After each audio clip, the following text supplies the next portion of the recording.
Obrigado, Pai, pela sua prosperidade na nossa igreja, na nossa casa, no meio do nosso povo. Agradecemos, Senhor, que sempre tem sido bom na nossa vida. Eu te peço sabedoria nessa manhã, Senhor, para fluir segundo a sua vontade, segundo aquilo que o Senhor já determinou, para que acontecesse nesse culto pela manhã, em nome de Jesus. Em nome de Jesus. Glória a Deus, glória a Deus. Bom dia, irmãos. Se passa, segura um minutinho aí, não vai embora não. Calma.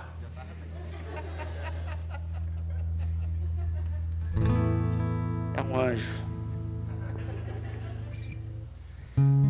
Hoje, dando continuidade aos assuntos passados, eu vou falar sobre imposição de mãos. E por causa disso, nós vamos inverter a ceia. Vamos fazer a ceia no início. Ceia. Quero que você abra comigo 1 Coríntios capítulo 11.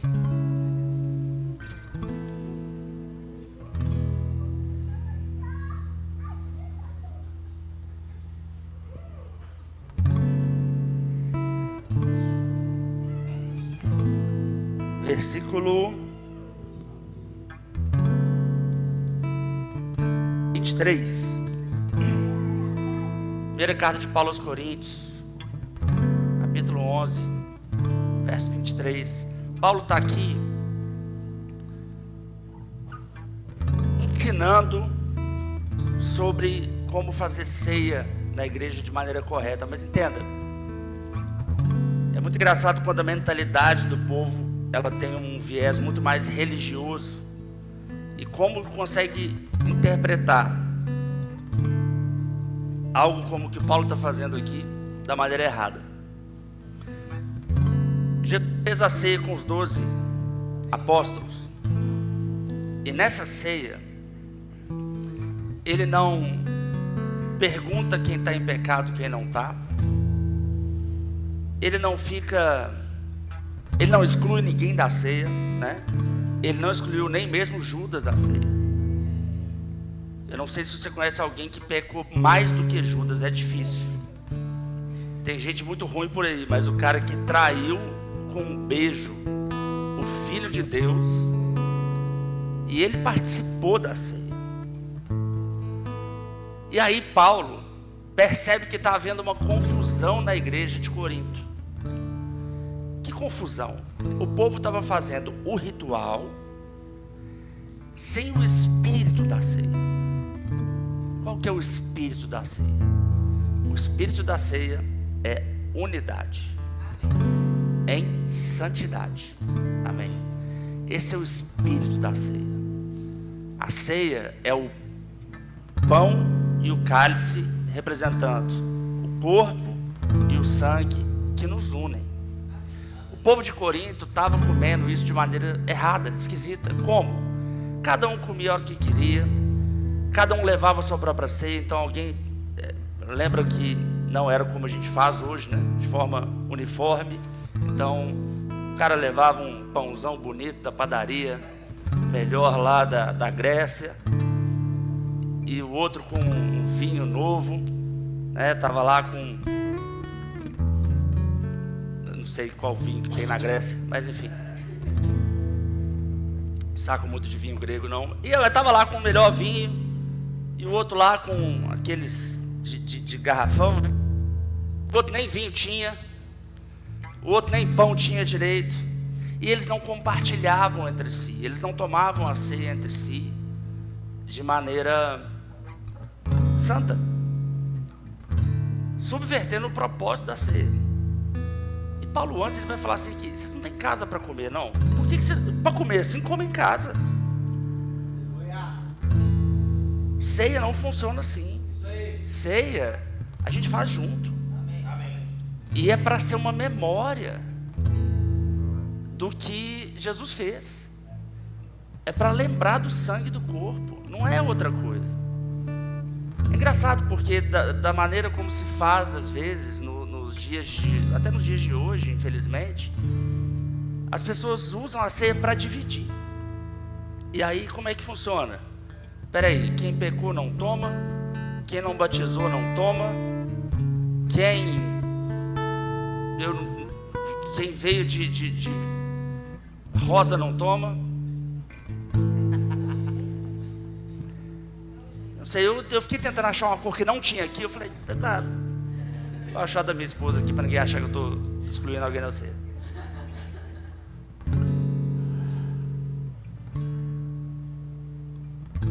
O povo voltou a excluir.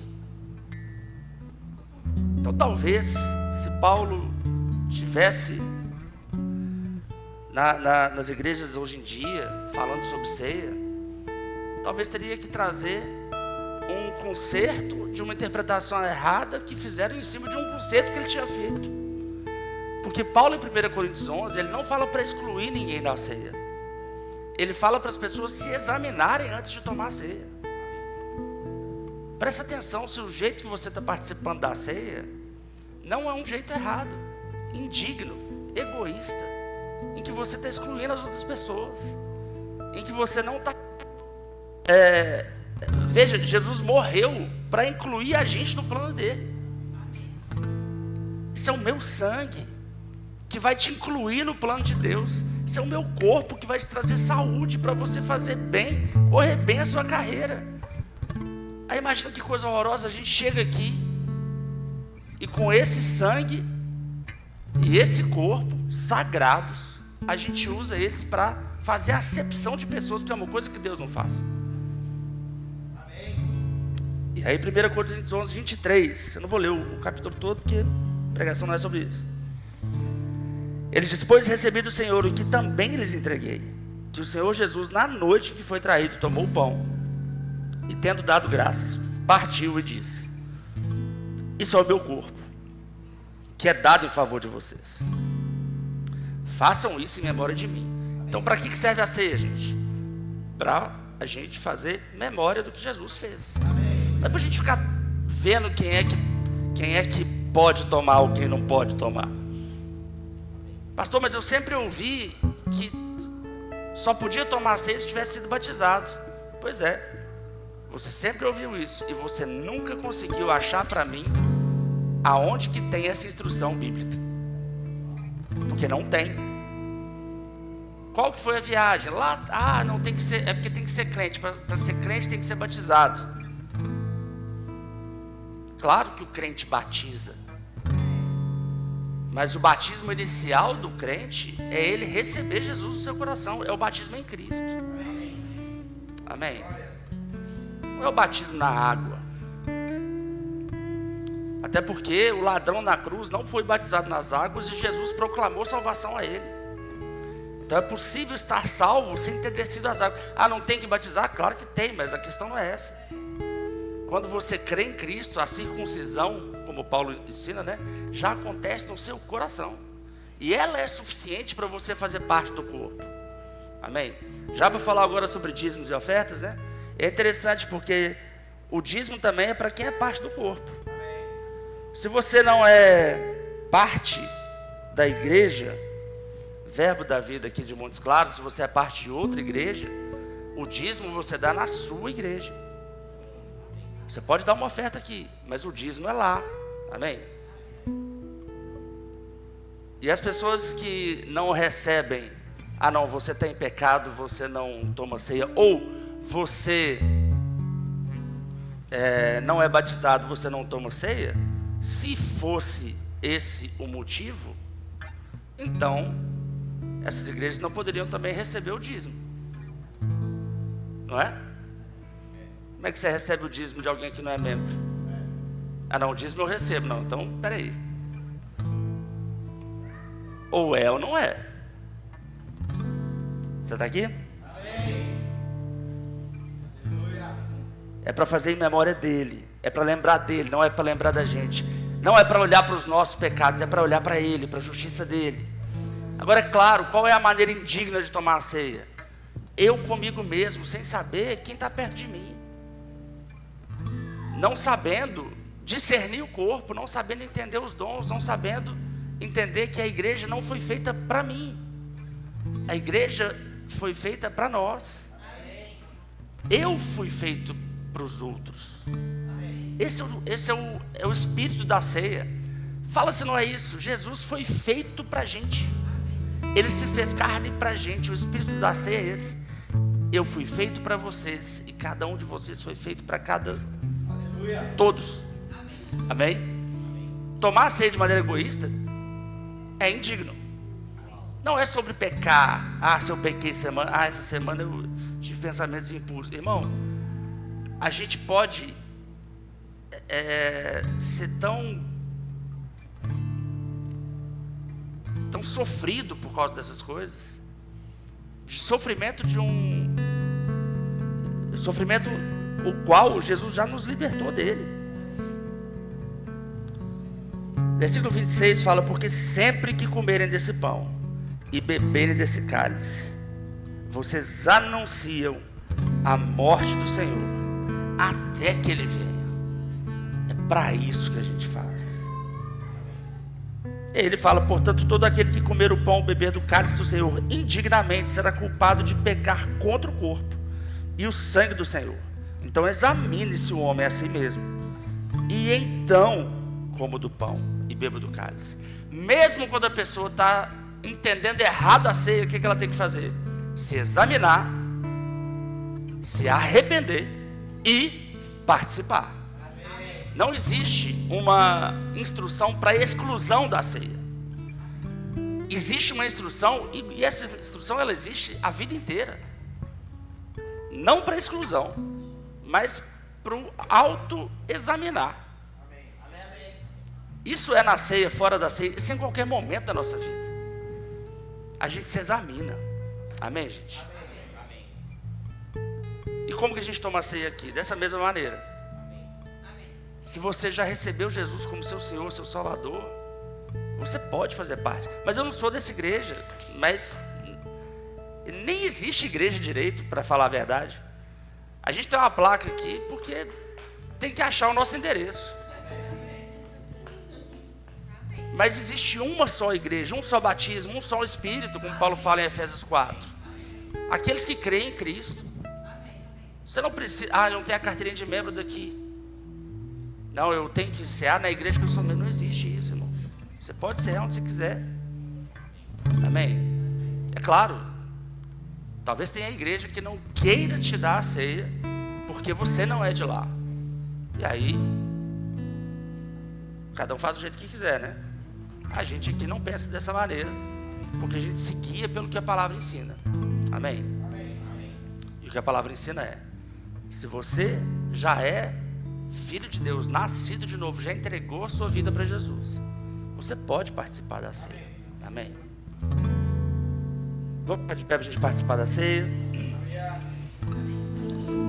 E como eu falei aqui, a única coisa que não faria sentido para você é você participar da ceia sem ter recebido Jesus como seu Senhor, seu Salvador.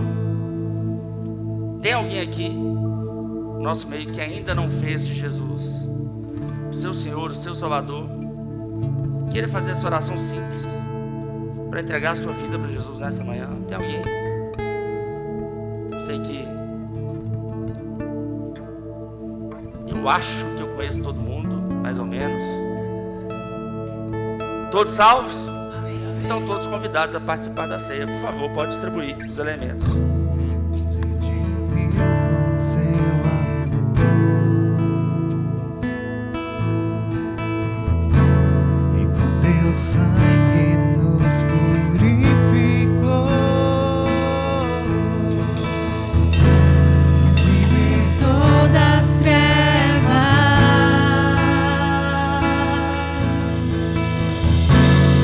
Trouxe para o reino do amor.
partiu o pão e ele falou: esse é o meu corpo. Por que ele usou o corpo? O corpo de Jesus que foi partido. Hebreus vai dizer que o véu foi rasgado e que esse corpo de Jesus é esse véu rasgado que nos dá acesso a Deus. Nós temos acesso a Deus por causa do corpo e por causa do sangue. Mas o corpo também é a palavra. A gente se alimenta do pão natural, né? Assim como a gente se alimenta da palavra. Essa palavra sobre a ceia, você que vem aqui há muito tempo, você já ouviu ela diversas vezes. E tem palavras que você vai ouvir diversas vezes.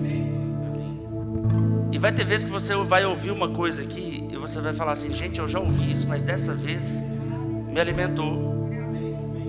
Como de várias outras vezes. Porque a gente não fica... A gente come comida diferente. Mas o alimento é alimento. Amém? Alimenta a gente. A palavra de Deus nos alimenta. E por isso também tem que ser compartilhada. Amém? Essa palavra também nos trouxe saúde. O corpo de Cristo, pelas suas pisaduras nós somos sarados. Amém? Esse pão representa todas essas coisas. Participe com essa consciência.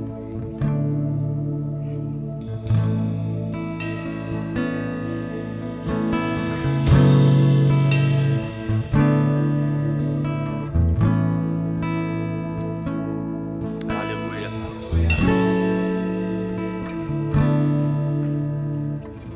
E o cálice representa o sangue.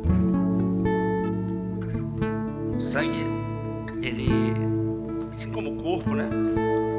Ele é um com a palavra, mas ele fala também do sacrifício, né?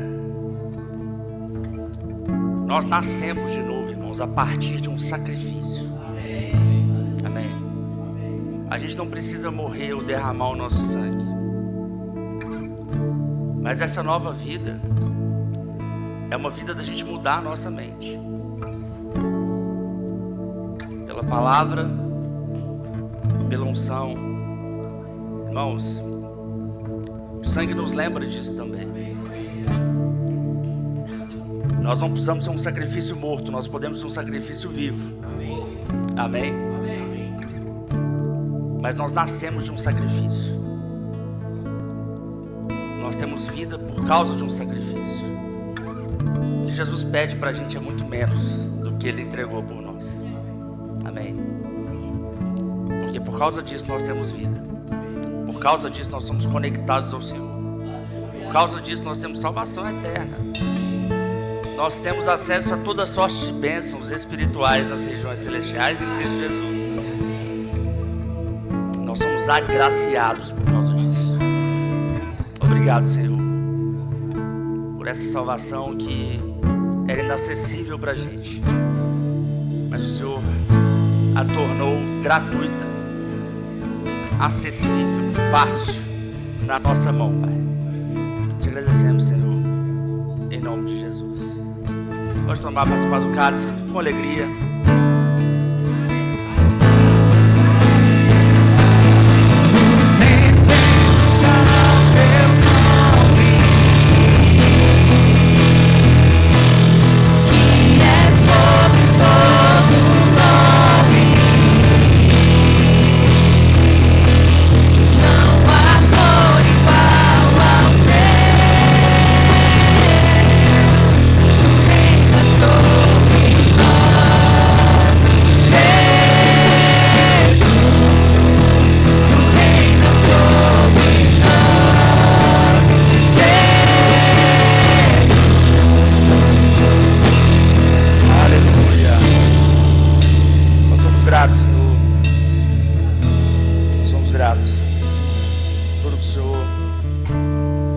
Faz nas nossas vidas, Pai. Oro por sabedoria, ensino, dessa palavra nessa manhã. Em nome de Jesus. Amém. Amém. Glória a Deus. Pode sentar. Agora sim. Muito obrigado, mas não vão longe. Esqueci da calça, devia ter vindo. Eu tenho a calça que combina, mas vacilei. Atos capítulo 10. Atos 10, verso 37.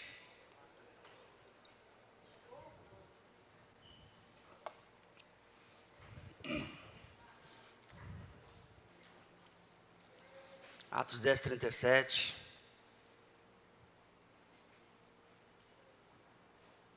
Todo mundo achou?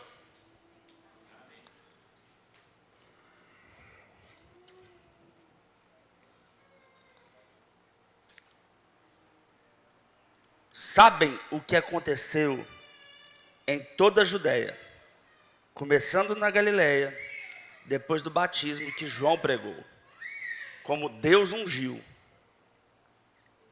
a Jesus de Nazaré, com o Espírito Santo e poder, como ele andou por toda parte, fazendo bem, curando a todos os oprimidos pelo diabo, porque Deus estava com ele. Amém? Então, primeira coisa, o que está sendo dito aqui? Algo que aconteceu em toda a Judéia,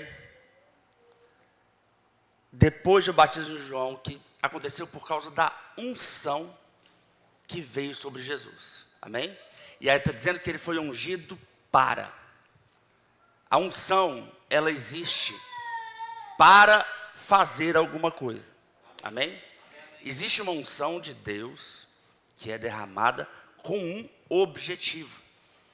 Esse tema de unção, ele é corriqueiramente mal interpretado como se fosse um poder que alguém tem, porque essa pessoa é melhor do que a outra espiritualmente, ou ela é santificada de alguma maneira.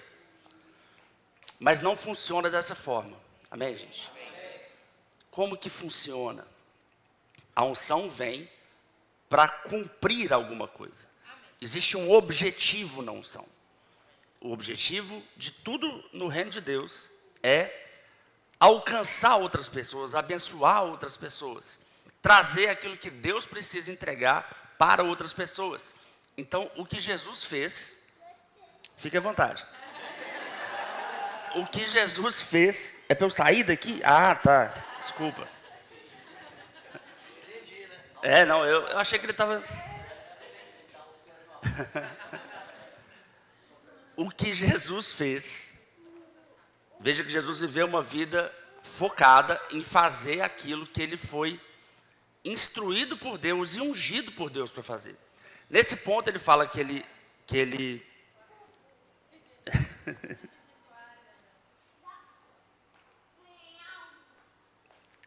que ele foi ungido.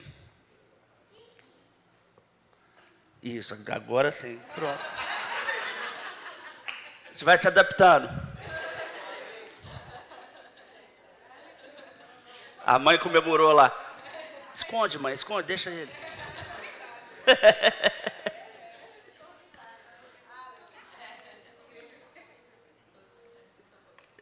Pronto, agora não dá, André. Agora não tem como você fazer confusão, não tem para onde você ir.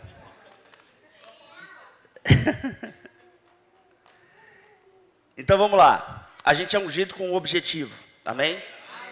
Eu estou passando pelas doutrinas básicas do cristianismo, e lá em Hebreus, fala rapidinho comigo, eu já li esse texto algumas vezes, aí vamos lá, Hebreus capítulo 6,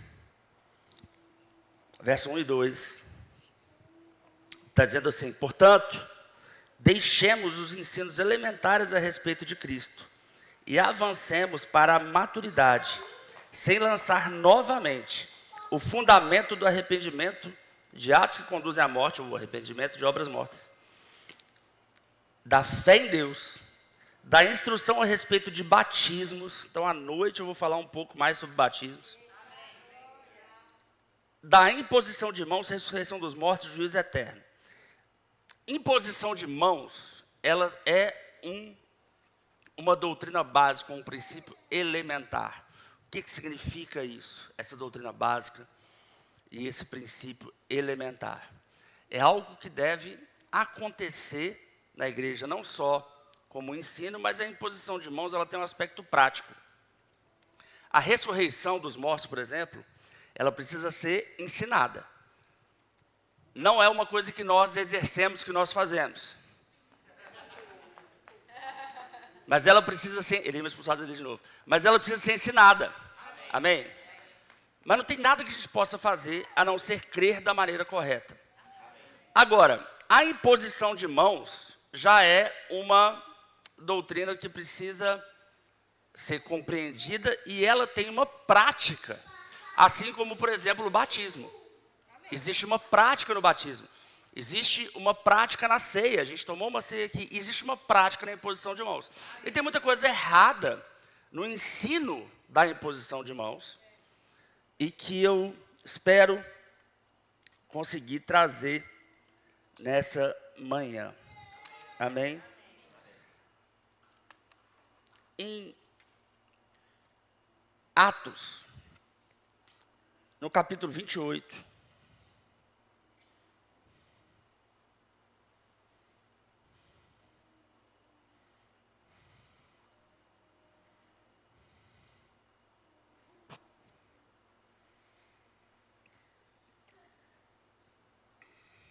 versículo 7.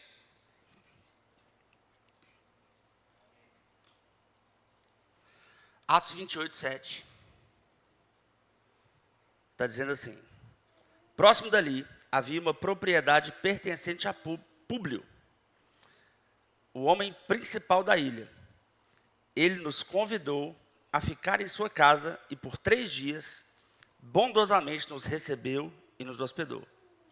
Seu pai estava doente, acamado, sofrendo de febre e disenteria. Paulo entrou para vê-lo e depois de orar, o que ele fez? Impôs-lhe as mãos e o curou. Jesus fala sobre essa imposição de mãos para a cura em Marcos 16, 14, que aqueles que crescem iriam impor as mãos sobre os enfermos e eles seriam curados. Talvez você possa me dizer algo que eu já me perguntei muitas vezes: é sempre necessária a imposição de mãos para a cura? Gente. Não. A gente vê, por exemplo, na própria Escritura, Jesus, ele cura sem nem ir no lugar. Amém?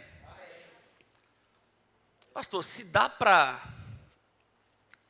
curar somente pela fé, somente lançando uma palavra, então para quem impor as mãos?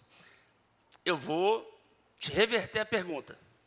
Se não é para impor as mãos, para que então que Jesus impôs as mãos em outras pessoas? Porque em diversas pessoas Jesus impôs as mãos. E ele falou sobre a imposição de mãos. Eu digo isso porque às vezes a gente tem algumas mentiras que a gente cria na nossa própria cabeça, com perguntas que não têm muito fundamento. E a gente se enreda em dúvidas que não fazem o menor sentido. Não é? Mas imagina, como não seria uma discussão tola essa? É preciso da imposição de mãos ou não precisa? Irmãos, Deus pode fazer o que Ele quiser. Mas Ele instruiu a gente como igreja, e está como um princípio elementar, a imposição de mãos para a cura. Amém?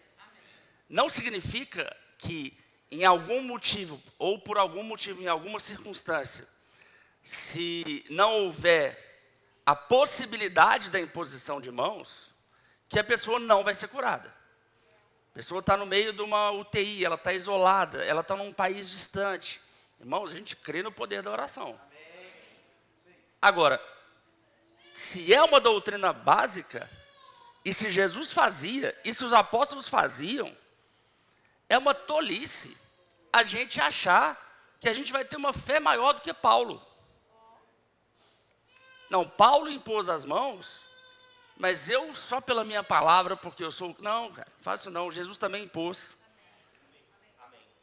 Amém? Então a imposição de mãos, ela pode parecer, talvez para a gente, uma coisa menos espiritual. Dependendo, né, do jeito que você olhar.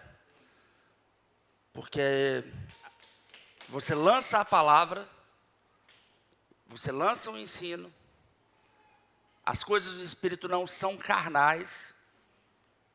Então, por que o ato de imposição de mãos? Por que o funcionamento? Por que tem que ser dessa maneira? Irmãos, a primeira coisa é a nossa obediência à palavra.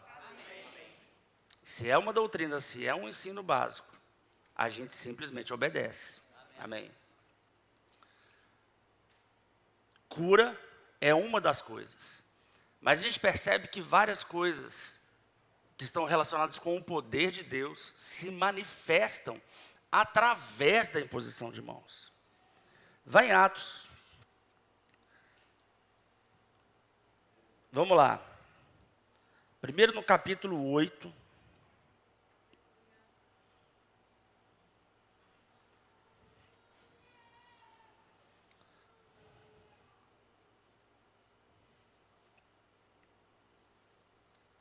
No versículo 14.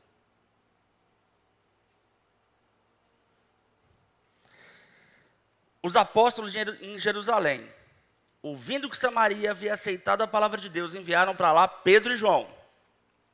Então, em Samaria, o povo ouviu e recebeu a palavra de Deus, não foi isso? Pronto. Pedro e João, então, foram enviados para lá. Esses, ao chegarem, oraram para que eles recebessem o Espírito Santo. Pois o Espírito ainda não havia descido sobre nenhum deles. Tinham apenas sido batizados em nome do Senhor Jesus. Então veja que aqui houve algo que a gente sempre ensina aqui. Eu vou falar mais sobre isso à noite. A questão do batismo com o Espírito Santo. A pessoa pode receber Jesus e o Espírito Santo ainda não ter descido sobre ela. Veja que o que a igreja resolve fazer é enviar 2 apóstolos para lá, para realizar essa obra. Através do quê? Da imposição de mãos. Amém? Versículo 17, então Pedro e João lhes impuseram as mãos, e eles receberam o Espírito Santo. Amém? Mais seguro mesmo. Capítulo 9 de Atos também.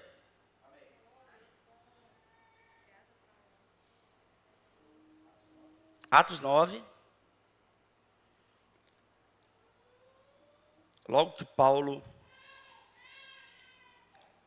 tem um encontro com Jesus, né? Atos 9,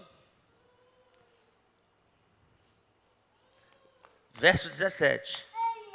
Então Ananias foi, entrou na casa, impôs as mãos sobre Saulo e disse: Irmão Saulo, o Senhor Jesus, que lhe apareceu no caminho por onde você vinha, enviou-me para que você volte a ver e seja cheio do Espírito Santo. Amém? Ele impôs as mãos sobre Paulo, Paulo volta a enxergar e é cheio do Espírito Santo. Amém? Glória a Deus. Capítulo 19.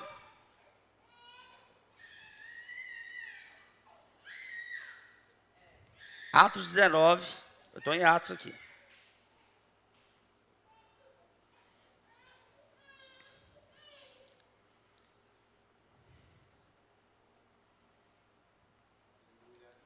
Versículo 1. Atos 19, 1.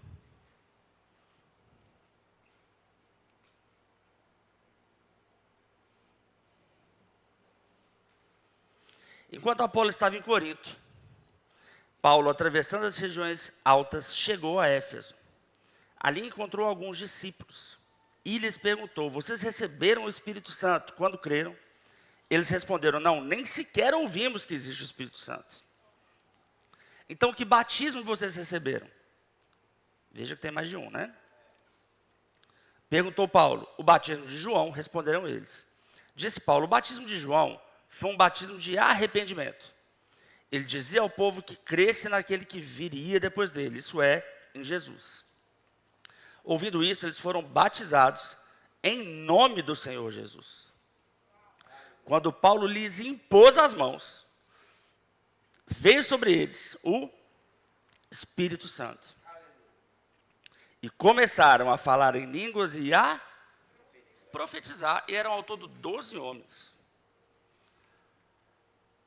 Veio imediatamente o dom de profetizar.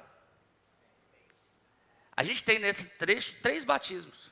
O batismo de João, que não é o batismo nas águas. Mais tarde eu explico.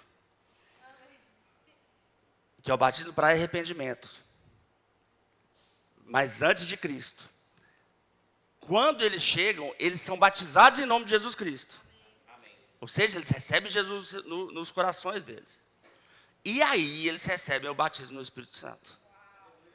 O batismo no Espírito Santo é o que acontece com a imposição de mãos.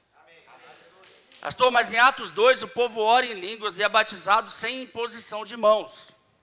Sim, na descida do Espírito em Pentecostes. Pastor, mas uma vez eu fui batizado sozinho no meu quarto. Glória a Deus pela sua vida. É possível, acontece.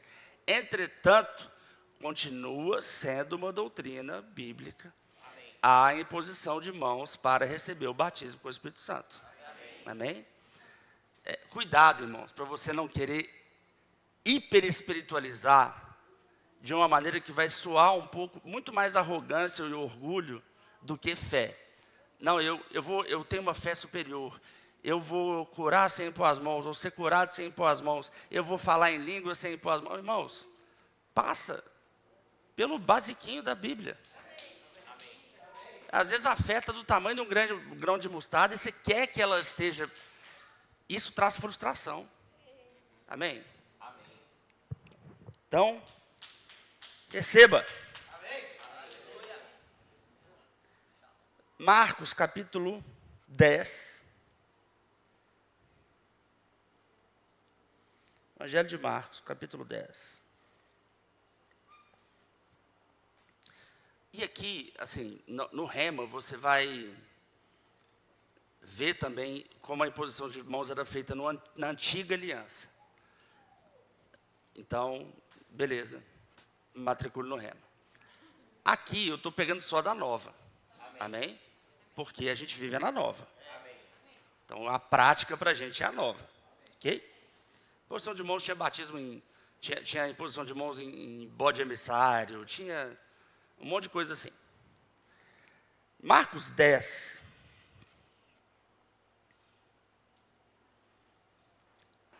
Versículo 13.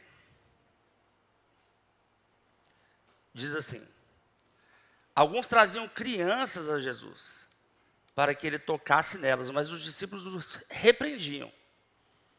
Quando Jesus viu isso, ficou indignado e lhes disse: deixem vir a mim as crianças, não as impeçam, pois o reino de Deus pertence aos que são semelhantes a elas. Amém. Semelhantes como, queridos? Pequeno, aí só Diógenes e Ramon. Não.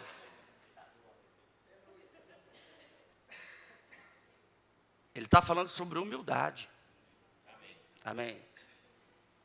A criança, ela é humilde, ela está disposta a aprender, porque ela sabe que ela não sabe de nada. Ela está disposta a receber, porque ela não faz nada por ela mesma. Ela está acostumada a receber. Existem várias características na criança que a gente perde por causa da impureza do mundo, que coloca no nosso coração um pensamento de autossuficiência. Então é disso que Jesus está falando. Ele está falando para você ficar pequeno. E aí, versículo 15: digo-lhes a verdade, quem não receber o reino de Deus como uma criança, nunca entrará nele. Coração aberto, eu vou aprender tudo, eu vou receber tudo. Eu não sei de nada, eu vou receber tudo. Amém? Eu vou receber tudo, eu vou reaprender a viver. Por isso que Jesus fala nascer de novo. E aí no verso 16 está assim: em seguida, tomou as crianças nos braços, impôs-lhes as mãos e as abençoou. Jesus estava batizando elas no Espírito Santo? Não. Jesus estava liberando elas para o ministério? Também não era cura. Ali era um sinal de abençoar mesmo. Abençoar, liberar para prosperar. Nem toda imposição de mãos vai ter uma coisa muito específica de quem está fazendo. O Guto me disse, ano retrasado que eu tive com ele, um almoço lá em Campina, que o pastor Bud, de vez em quando, ele juntava, ele passava lá no centro de operações e impunha as mãos sobre todo mundo, aleatoriamente. Ele falava que 1 ou 2 vezes por ano tinha que ter momentos de imposição de mãos, para poder, para o pastor impor as mãos sobre as pessoas da igreja dele. Por quê? Tem diversas coisas envolvidas aqui. A gente faz isso nos nossos eventos, a gente aproveita momentos em que a igreja está tem alguma coisa para trazer as pessoas, né? Que as pessoas saibam que vai ter aquilo ali. É claro, é difícil, né? Porque o negócio é você estar aqui o tempo todo mesmo. Porque, eventualmente, pode ser que você perca alguma coisa dessas. Mas a imposição de mãos, ela vai ter múltiplos propósitos. Eu mostrei esse texto aqui para você também não ficar religioso e fechar na ideia de imposição de mãos. É cura, batismo com o Espírito Santo e separar para o ministério. Não. É bíblico orar impondo as mãos.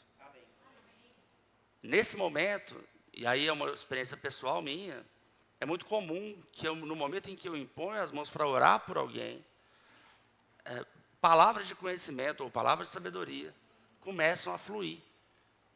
Coisas que não vieram da minha cabeça, não vieram do meu pensamento. Tem gente que às vezes chega depois para mim e fala: pastor, você me falou aquilo, o que você quis dizer? Eu falei: irmão, não é que eu estava em transe, é que assim, se você não sabe, então descarta. Amém? É verdade, é isso mesmo. Se você não sabe o que eu disse, era para você. O que eu quero te dizer, eu te chamo no gabinete e te digo. Se eu preciso te dizer algo. Agora, se é inspirado pelo Espírito, é você que vai discernir. Ah, mas eu não discerni nada, então não se culpe. Pode ser que eu viajei. Amém, gente? Ou então guarda na prateleira. A gente fala muito isso, guarda na prateleira. Que talvez você não entendeu agora. E um dia você vai entender. Mas sabe quem não vai entender? Eu. Não me pergunte. E olha, falando sobre profecia, irmãos, profecia ela tem que ser dada. E tem que ser julgada. Não aceite palavra de profeta, porque, eu sou profeta. Ótimo. Se você é profeta, então saiba que a palavra é para julgar a profecia. Não existe profeta infalível, não existe profecia infalível. Eu não sou infalível. Eu posso falar alguma coisa para você e eu posso ter viajado. Ou eu posso ter falado errado.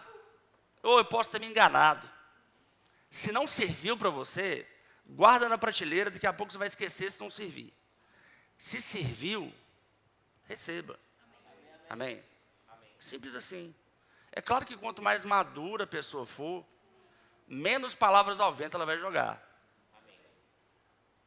Mas aí chegou uma pessoa na igreja, falou algo comigo, impôs as mãos e o negócio... Claro que vai variar mesmo. Tem gente que está começando a fluir nos dons. E vai falhar em algumas situações mesmo, não vai saber muito bem como entender o dom, como fazer ele funcionar. Mas entenda, não jogue fora por causa disso. E a imposição de mãos? Eu sei que tem uma doutrina, um ensino errado, que tem gente que acha assim, não deixa, talvez você já tenha ouvido isso, tá? Não deixe qualquer pessoa botar a mão na sua cabeça, não. É uma loucura, porque assim, então você não vai deixar ninguém pôr a mão na sua cabeça. Porque você não sabe onde que eu estava ontem à noite, você não sabe onde que eu estava anteontem. Você não sabe o que ninguém faz. A gente recebe a imposição de mãos, irmãos, pela fé. Crendo que Deus está comunicando algo. Tem gente que acha que o pecado do cara vai para você. Imagina. Imagina se é assim que acontece. É um dia, gente. Eu vou falar. Alguém estava me falando isso, não, porque tem que tomar cuidado, porque fulano falou de um cara aí, impunha as mãos sobre todo mundo, não sei o quê, descobriu depois que o cara era homossexual. Aí eu falei assim, o que você... E aí? Aí ele pôs as mãos sobre você, depois você começou a olhar para o seu colega e falou, o que foi? Eu nunca vi virar homossexual por imposição de mãos.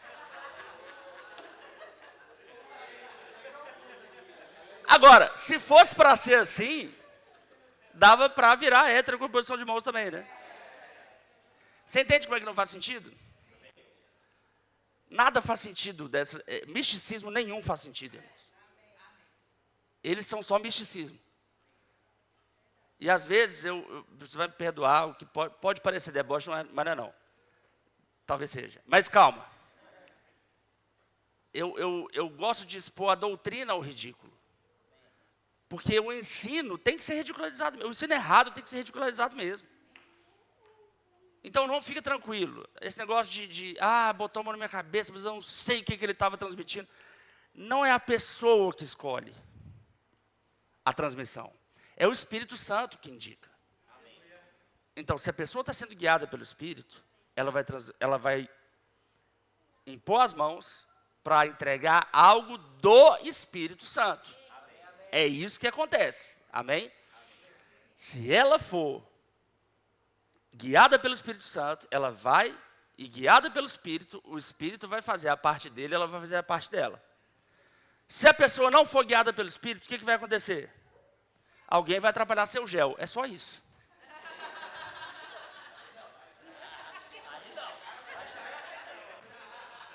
E aí, dica, não imponham as mãos no Japa ou no Diógenes, se você não tiver muita certeza.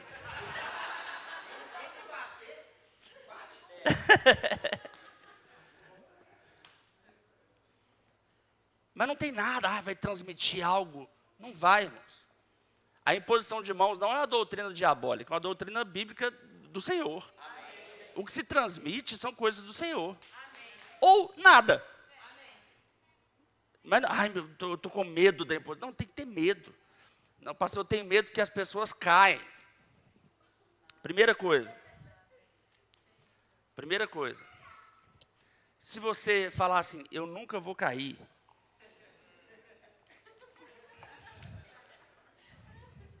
Eu já vi gente falando que eu nunca vou cair porque não acreditava e aí essa pessoa foi.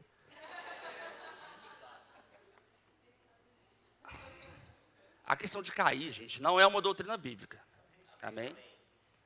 Você não precisa cair para receber. Às vezes a pessoa cai porque recebeu. Tem a ver com a intensidade do que veio do Espírito para a pessoa e a capacidade dela de administração na carne do que aconteceu espiritualmente. É só isso. Amém? Tem gente que não pode ir em festa de aniversário que alguém sopra a velhinha aqui e ela cai do lado de cá.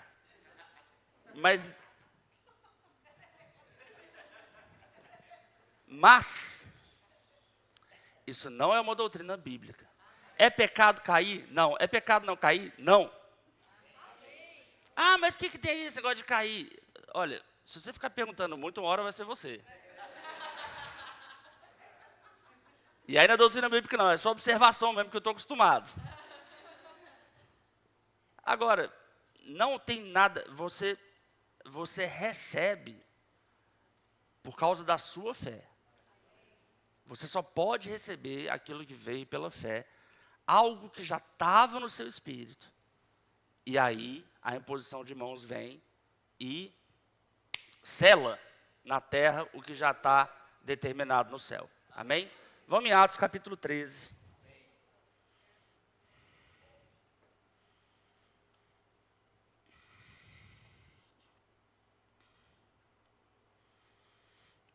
Verso 1.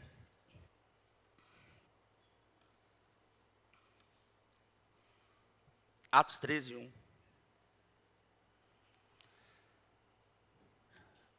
Diz assim: na igreja de Antioquia havia profetas e mestres. Barnabé, Simeão, chamado Níger, Lúcio de Cirene, Manaém, que foram criados com Herodes, algumas versões vai estar Colasso de Herodes, né? O tetrarca e Saulo.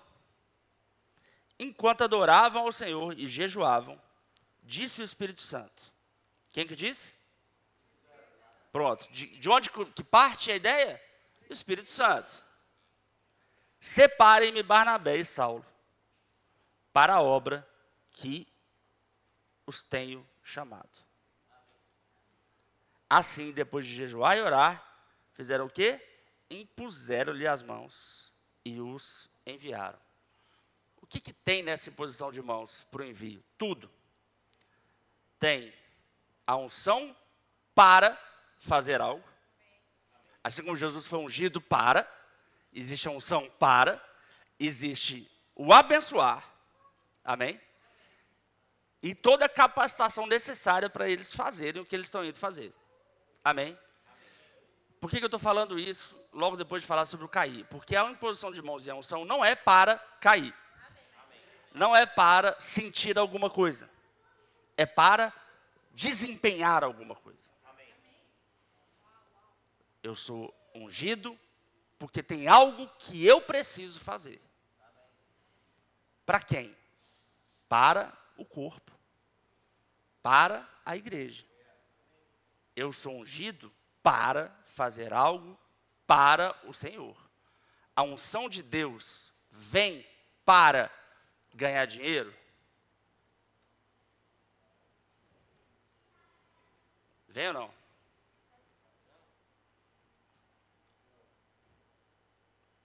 Vem, depende. Porque em Romanos capítulo 12, no verso 7, se não me engano, ou começa no 7, né? Existe o dom da contribuição. Existem pessoas que são ungidas para ficar mais rico, para desfilar de Porsche? Não. Para enriquecer a igreja. Elas vão deixar de ser ricas? Impossível. Nunca que vai secar o mar. Entende? Para ele continuar banhando a costa, ele tem que estar cheio d'água. Ah, eu queria isso. Então dificilmente vai rolar. Porque senão esse mar te afoga ao invés de te salvar, né? Mas pode ser? Pode. Agora, tem unção para ganhar dinheiro só para ganhar dinheiro? Não. Sem propósito, não. Sem objetivo, não faz sentido. Se tiver objetivo, beleza. Quem vai te falar isso? O Senhor. Pode ser mediante profecia? Pode. Mas entenda, se você tivesse chamado, pode ser que você tenha, pode ser que você chegou e você já tenha facilidade para ganhar dinheiro. Ótimo. Ótimo, maravilha. Você pode já ter facilidade, você pode ter facilidade para ganhar o triplo. A questão é, você, primeiro, antes de receber qualquer imposição de mãos, você precisa se preparar no coração para receber o Espírito Santo é só impor as mãos sobre qualquer um? Não. O que a pessoa tem que fazer? Ter Jesus no coração. Se ela já tiver recebido Jesus, aí ela pode receber o Espírito. Ela pode receber o Espírito sem Jesus? Não. Ela pode receber uma unção para fazer alguma coisa para Deus. Se ela ainda não se santificou? Não. E vou te falar, se receber, aí, não vou entrar num debate teológico enorme, não, mas eu vou dizer aqui o que Paulo ensina. 1 Timóteo capítulo 5.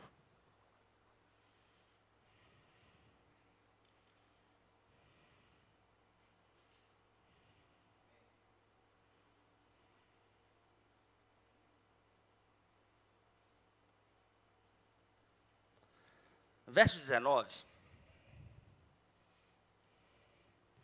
ele vai falar assim: não aceite acusação contra um presbítero, se não for apoiada por 2 ou 3 testemunhas. Os que pecarem deverão ser repreendidos em público, para que os demais também temam. Olha o peso que é, irmão, o cara ser presbítero e andar em pecado. O povo tem mania de achar que tem que expor o irmãozinho que pecou, né? Ah, o irmãozinho ele pecou, vão expor ele. Não, o irmãozinho que pecou não vai expor. Porque senão você vai passar a vida inteira só expondo para os irmãozinhos. A Bíblia ensina a expor o presbítero que pecou. Para que cause um temor. Que tipo de temor? Vários. Saber que a santificação é contínua. Não existe uma ideia de chegou lá, já está perfeito. 2, você saber que, acima de tudo, Deus sempre vai continuar sendo Deus. Amém? Não existe você chegar num lugar. Paulo vai falar em 1 Coríntios 9, a partir do verso 24, ele vai falar sobre o correr, né, o atleta que se domina, e ele fala: eu esmurro meu corpo, para que depois de ter sido aprovado, eu não venha a causar escândalo. Estou parafraseando, senão eu já vou ter que abrir lá. Eu esmurro meu corpo, para depois de não ter pregado a outros, eu mesmo não venha cair em descrédito e ser desqualificado. Então é possível sim, que alguém receba a imposição de mãos, comece a fluir no ministério e depois seja desqualificado. Paulo fala que ele tomava cuidado para não fazer isso, e aqui ele ensina a Timóteo: se caso acontecer, exponha, não é? Para que os demais também temam. Verso 21 diz: eu o exorto solenemente diante de Deus, de Cristo Jesus e dos anjos eleitos. Olha a força que ele bota nisso aqui. Paulo era dramático, né? Ele podia só exortar solenemente, mas é diante de Deus, de Cristo, dos anjos eleitos, que procure observar essas instruções sem parcialidade e não faça nada por favoritismo. Ou seja, não vou fazer, não vou falar, não vou expor. Cara, tem que fazer. Amém. Tem que fazer. E aí no verso 22 ele vai dizer: não se precipite em impor as mãos sobre ninguém e não participe dos pecados dos outros. Conserve-se puro. Ou seja, primeiro, se você se precipitar em impor as mãos sobre as pessoas, significa que você vai ter que expor mais pessoas. Não é?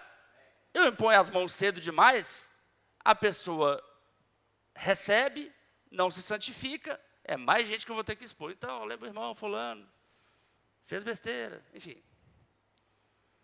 Então, cuidado. Veja que a imposição de mãos, ela também tem um aspecto de decisão da igreja. Amém?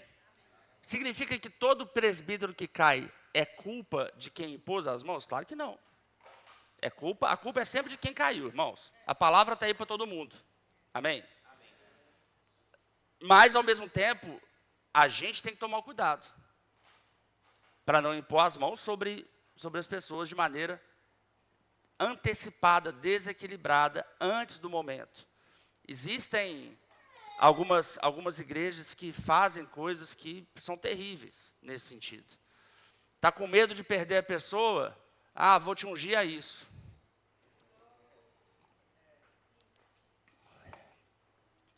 Ai, fulano é importante, fulano é líder, conhece muita gente, fulano é rico, vou ungir, vou impor as mãos, vou botar na liderança. 2 meses de igreja, já está resolvido. Irmãos, não estou dizendo que alguém rico não possa ser líder, eu não posso ser ungido. Amém? Mas tem que passar pela mesma situação que todos têm que passar, de santificação. Não estou falando que alguém que é líder, que conheça muita gente, também não possa ser ungido. Por favor, não tome essa, não queira excluir as pessoas por uma... O nome seria inveja, né? Ah, não, fulano já é importante lá fora, você está reconhecendo ele aqui dentro? Se for pelo motivo errado, está errado. Mas se for pelo motivo certo, a igreja, ela nivela todos. Amém? Mas nada por favoritismo. Amém? Tem gente que faz isso, sai impondo as mãos para as pessoas para tentar segurar elas. Nós não fazemos dessa forma. Amém? Nós fazemos segundo a direção do Espírito Santo. Amém? Então não se precipite em impor as mãos. Mais uma vez que impôs as mãos, vai lá no capítulo 4, volta um capítulo aí.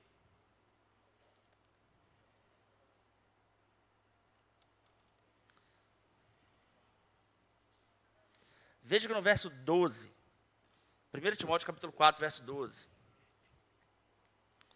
Paulo faz uma instrução a Timóteo e diz assim: ninguém o despreze pelo fato de você ser jovem, mas seja um exemplo para os fiéis, na palavra, no procedimento, no amor, na fé e na pureza.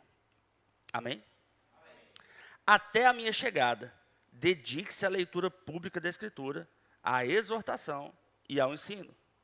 E não negligencie o dom que lhe foi dado por mensagem profética, com imposição de mãos dos presbíteros. Porque é possível a gente receber uma imposição de mãos, de maneira profética. Alguém chega, percebe algo do Senhor em você, impõe as mãos sobre você, e você fala: não tem nada não, está de boa. Não negligencie o que você receber por imposição de mãos.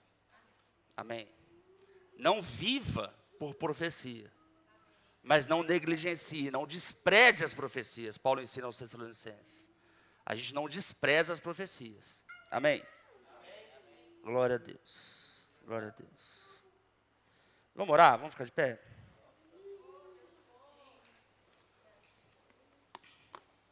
Confundi vocês, né? Sabia o que fazer, para onde ir.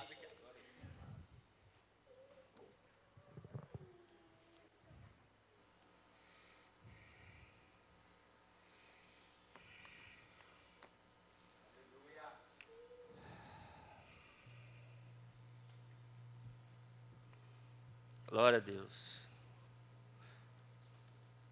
Eu vou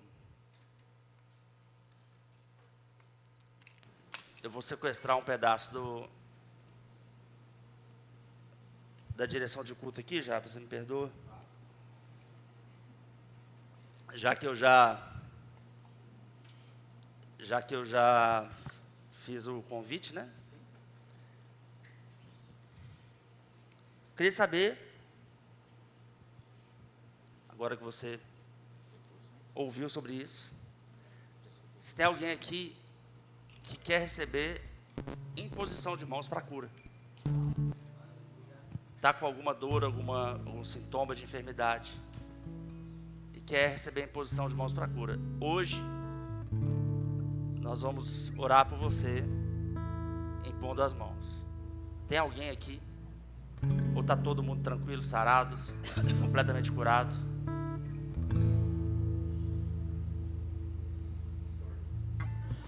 O japa do gel.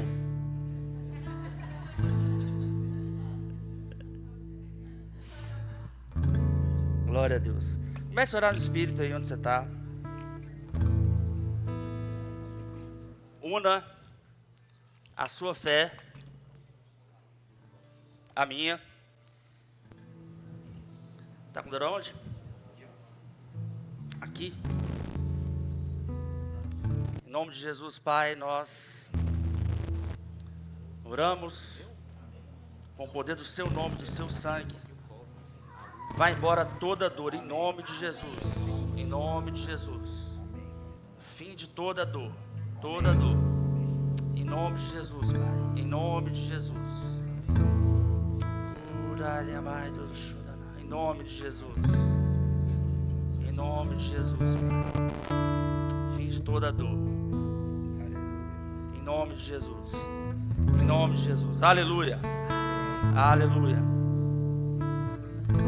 Se você ainda não recebeu o batismo com o Espírito Santo com evidência inicial de oração em línguas. Eu recebi, acho que eu recebi, já recebi mão na cabeça, mas nunca orei em línguas. A gente pode fazer agora. Amém? 1, 2, 3, já.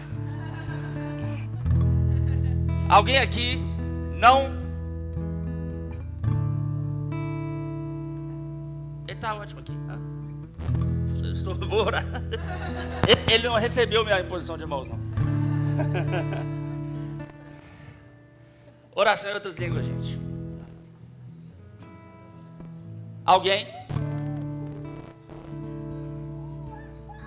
Calma, André. Em nome de Jesus. Em nome de Jesus. Em nome de Jesus. Em nome de Jesus. Graças a Deus, por favor.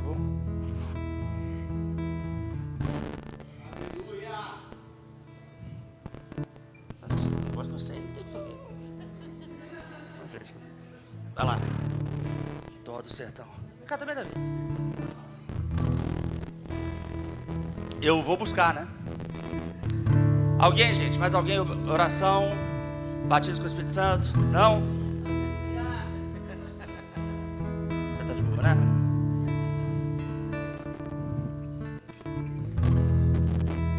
Glória a Deus. Carol e Rafa.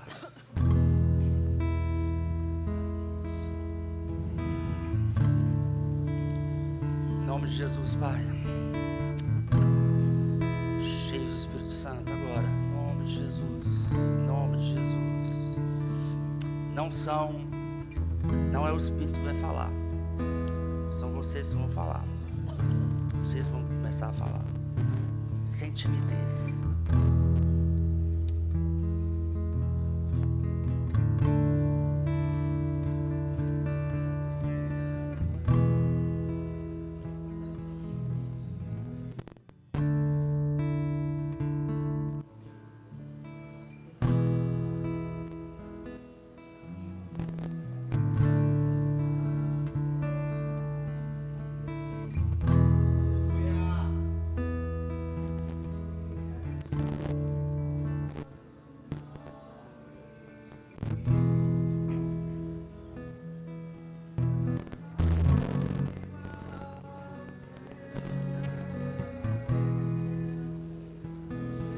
Sobre nós, Jesus,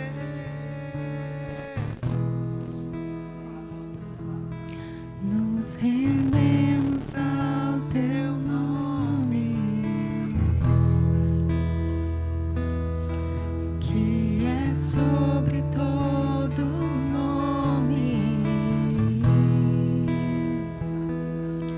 Não há amor igual ao seu. Tu reinas sobre nós, Jesus. Tu reinas sobre nós.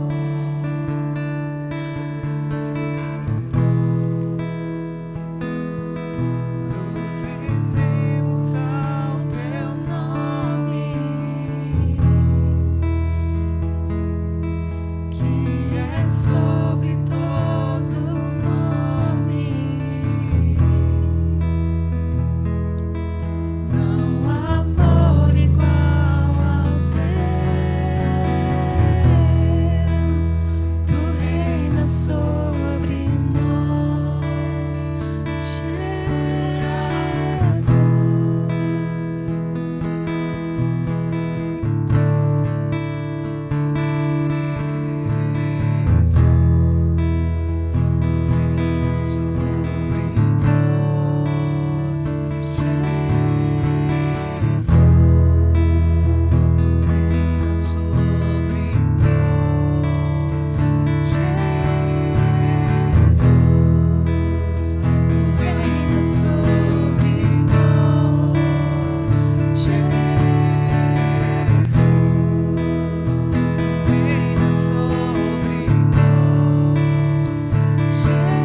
duas pessoas específicas aqui. João tá onde? Chama o João aí pra mim, gente. Aleluia.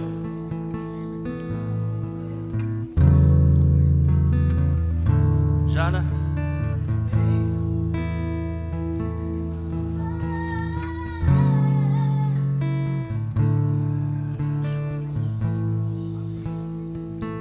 Rafa.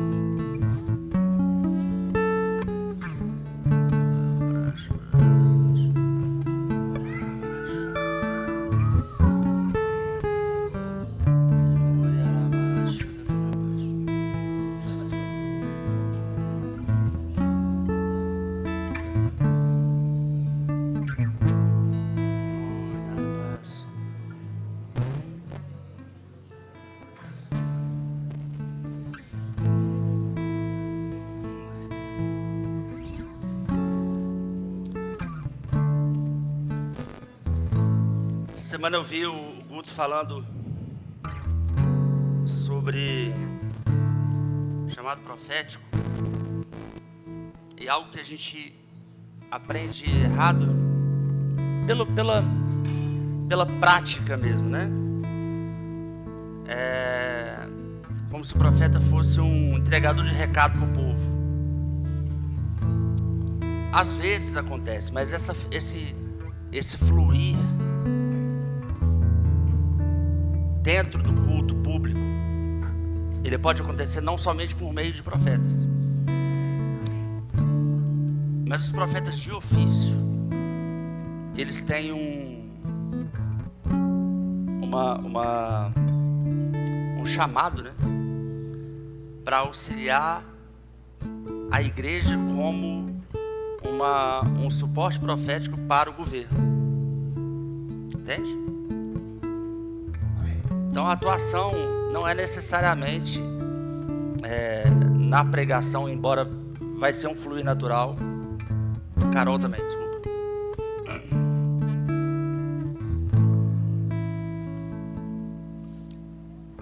Um fluir natural, mas um suporte profético para as decisões que são tomadas. É necessário isso. Então talvez o povo não vai ver tanto. É por isso que a profecia, ela tem que ser, o dom profético, o dom do profeta, ele tem que ser realmente, assim como todos os outros, né? Mas gerado muito no secreto mesmo. O profeta que quer ser muito público,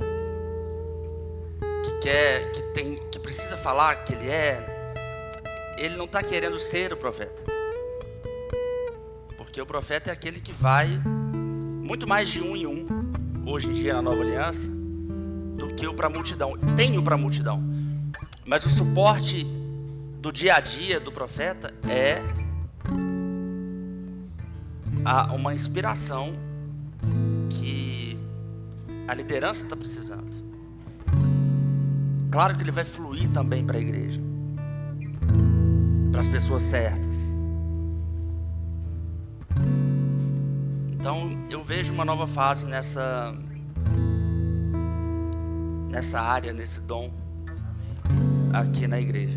Amém. Mais profetas vão se levantar, vão surgir. Eu creio nisso. Amém. Mas eu creio também em uma unção vindo para isso, para esse fim, né? Para essa finalidade. Amém. Obrigado, Senhor. Obrigado pelo dom fluindo. Sonhos, visões, percepções espirituais, Pai.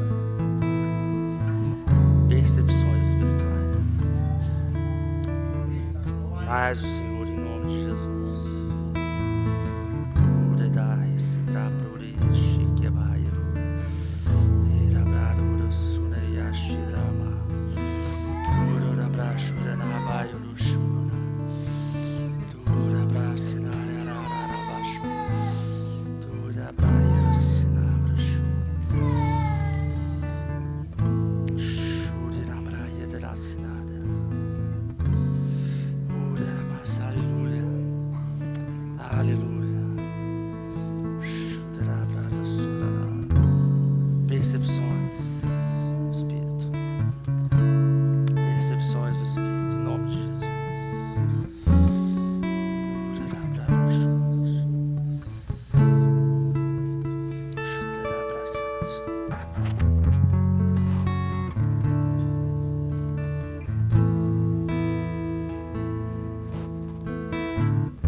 Pai, nós somos gratos ao Senhor. Somos gratos pelos dons compartilhados no seu povo. Aleluia.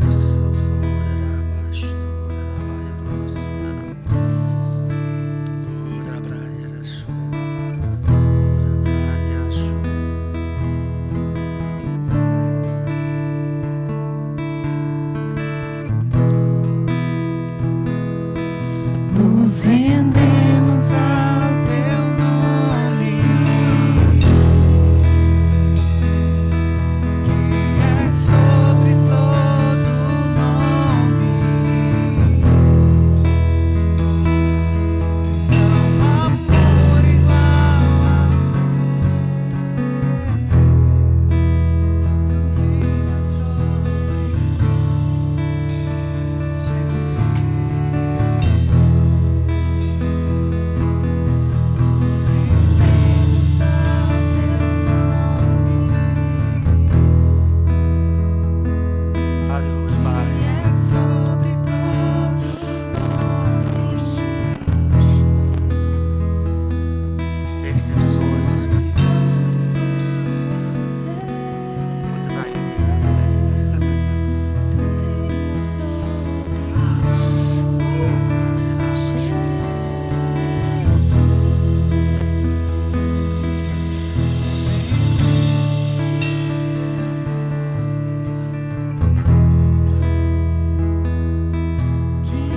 sobre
Obrigado, Senhor. Obrigado. Dá um abraço aí. Obrigado, Senhor. Gente, você aprendeu a abraçar?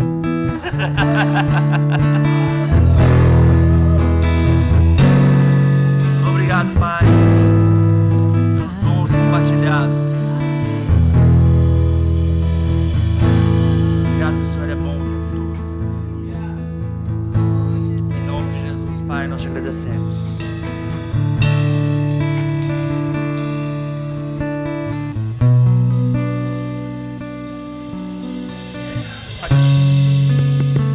Aleluia! Vou pegar uma bala aqui. Tem visitante hoje? Quem hoje está vindo pela primeira vez? Ô, glória! Visitante, seja bem-vindo. Eu tô brincando. Aqui, minha irmã, a gente dá presente. Eu não sei como que as pessoas ainda não trazem gente pra cá. A pessoa vem ganhar presente aqui, ó. O André foi a primeira vez também? Ô, bênção, vai ganhar um presente. A mãe, ó, vocês são muito bem-vindos, sejam bem-vindos à família de Deus. Nós somos uma família mesmo, andamos juntos, vivemos juntos, falamos juntos, né? Sejam bem-vindos. Hoje à noite, gente, não é pecado vir em dois cultos, nem é fanatismo, na verdade você vai fortalecer sua fé. Agora se você trouxer alguém, irmão, aí você merece um abraço. Porque daí você é diferenciado mesmo, tá fazendo a diferença, tudo. E glória a Deus pelo esse culto maravilhoso. Hoje você aprendeu mais coisas. Você foi edificado hoje, irmão? Mete a mão na cabeça do povo e ora. A unção está sobre a sua vida, tá bom? Amém? Seja abençoado na prática da palavra.